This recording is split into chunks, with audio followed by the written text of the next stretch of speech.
Brand created with legacy has to go beyond you. Welcome to the episode of Shriram Wealth OnTap.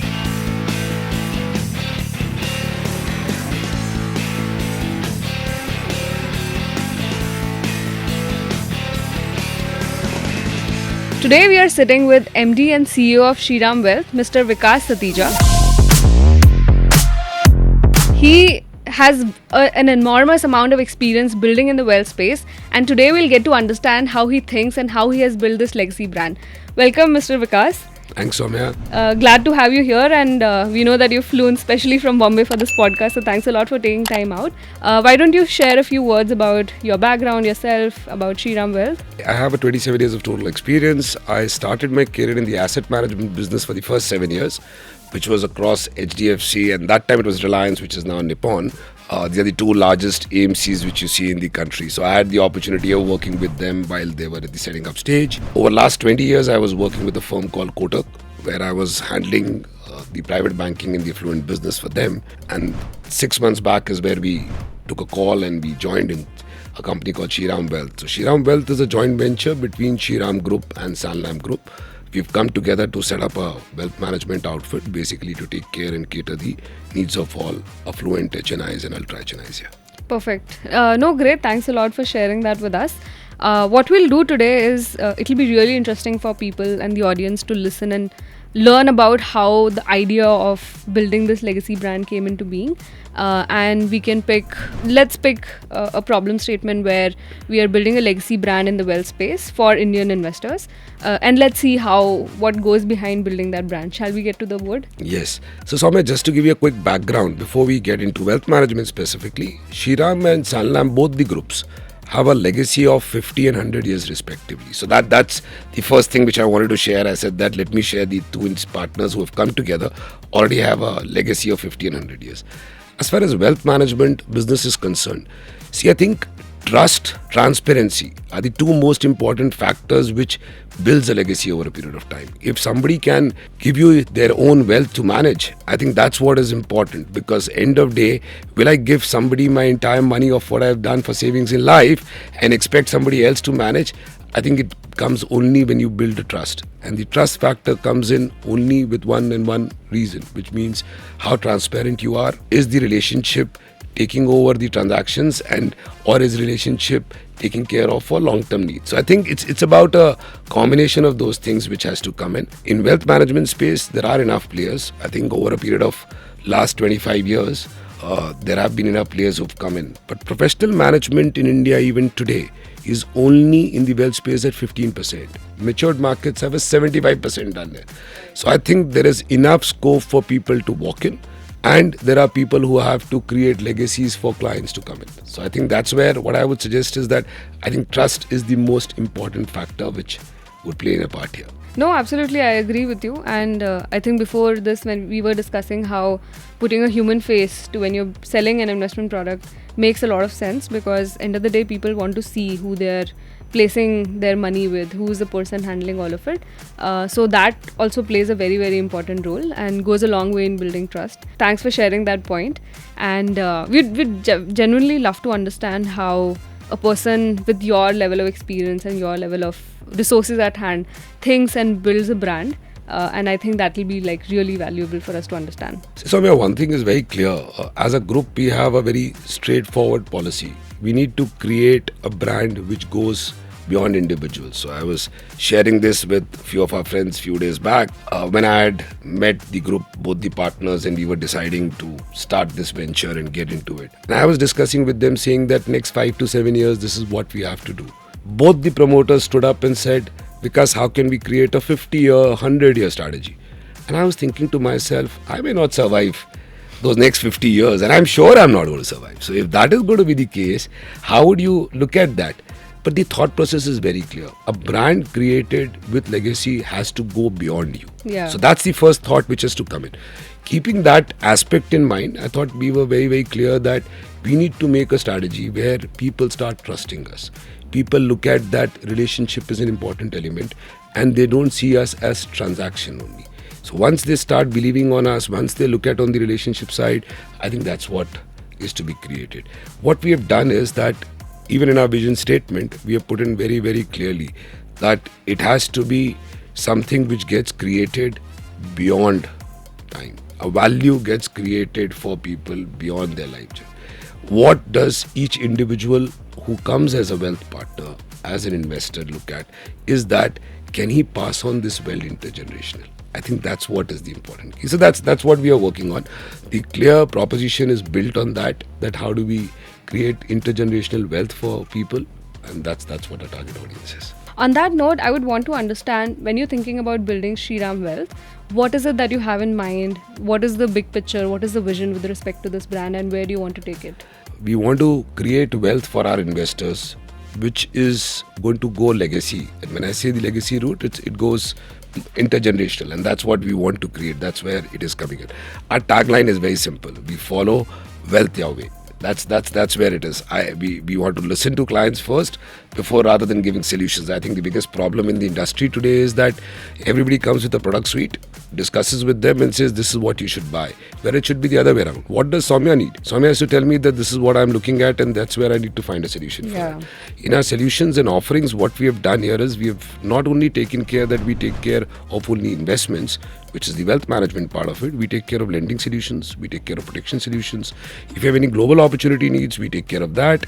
If there is legacy planning, that also we build in. So the solution is complete package, rather than looking at only that when I come to you with a particular product and sell. So that's where we say wealth your way. That's what we want. So you put the customer and their needs first. Exactly. Understand from them, and that's where I think the biggest challenge in the industry is people do not listen to clients. Yeah. They would go and say that this is the best thing what you should buy. And I think that's what we want to change. So what I've told our entire team that what we should do is go and listen to your client, understand what the investor is looking at.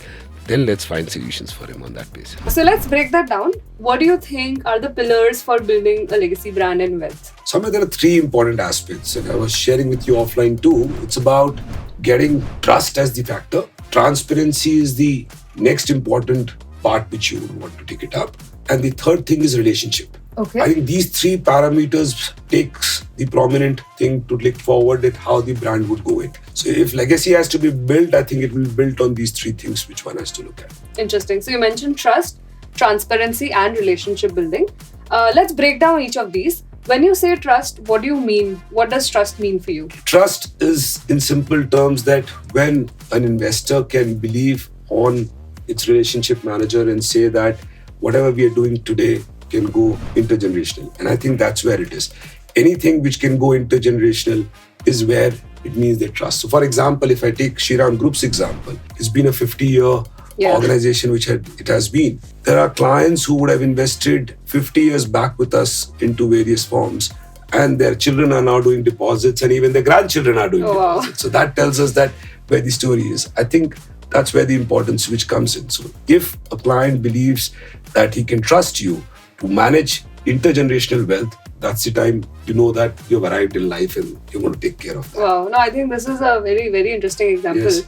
And a lot of brands don't even last till that stage, right? Where the grandchild that's the biggest situation. You can see global brands, how many actually goes to the next generation and next to next generation. So I think that speaks volumes. So how do you build trust? If let's say if we were to start a legacy brand today, what will go behind building trust? What are some of the 2-3 top things that I'll do to build trust? See, I need to make sure that I need to listen to my client.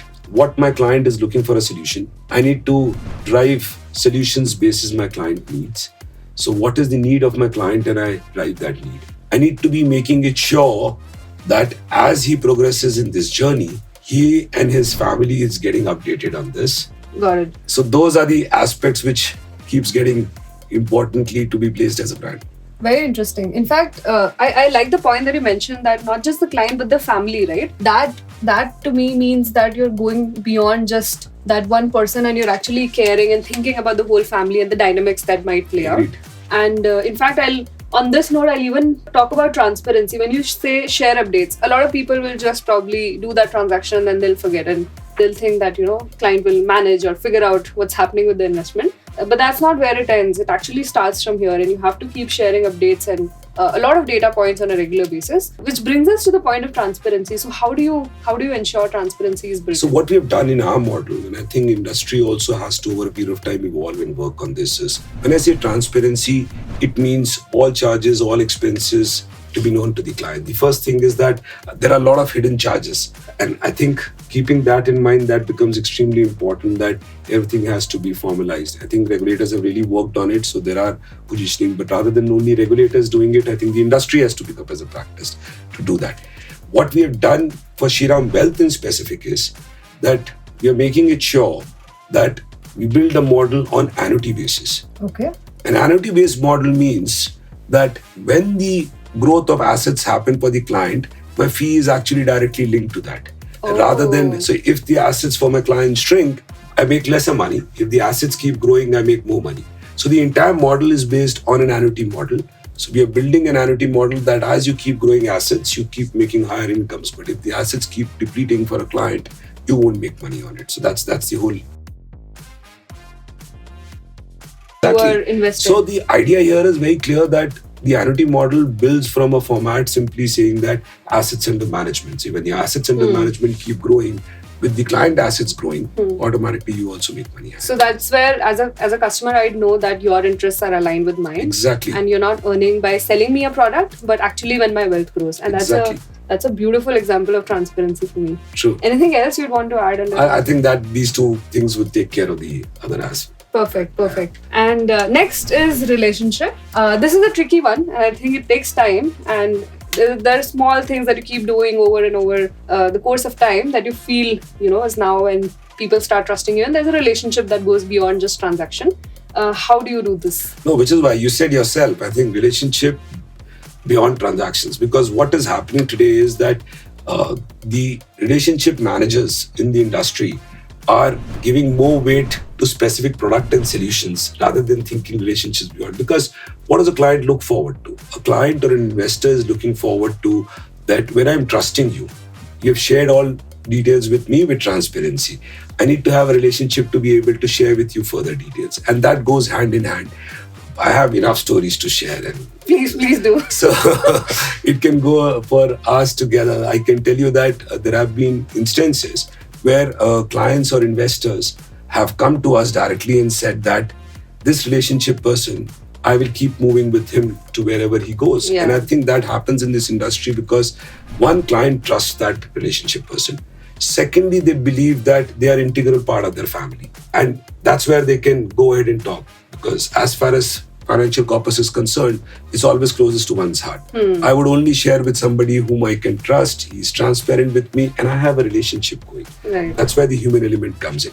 But very clearly, I think relationship beyond transaction is what our motto is, and we want to follow that. Interesting. So is there anything that you actively do to develop relationship with clients? Any activities that you do? So we would have relationship teams, obviously meeting them on a regular basis, making it sure that we do a right profiling for these clients. Okay. I think one thing which we are introducing now for all our teams is that to make sure that capture the softer aspects of the client while having discussion. Yes. A lot of times what we do here is that we would go take the financial numbers and come back. We do not realize that what client is looking on the softer aspects. And I think that makes a huge difference. In fact, it's very interesting that you mentioned this because one thing that even we do is, so we don't have a very fully fleshed out relationship management team, but we have a sort of a support come sales team which handholds clients if they have any queries. And one thing which we tell them is to always look up the LinkedIn profile of people that you're talking to. You need to know who the person is. The person is not just here to invest in gold or FD, etc. The person is here to actually build wealth. And so you need to know where the person is coming from. So Soumya, that to me at time of prospecting is just to get an outlay that this is what the client is all about or the investor is all about.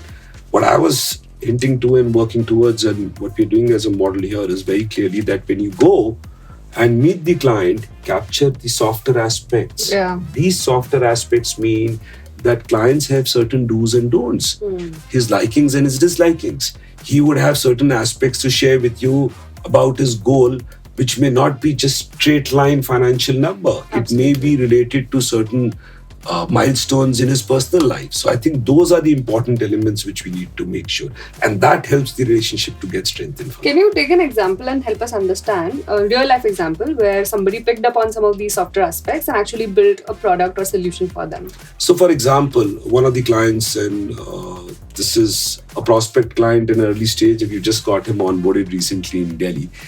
This client had 2 daughters, and his elder daughter is getting married.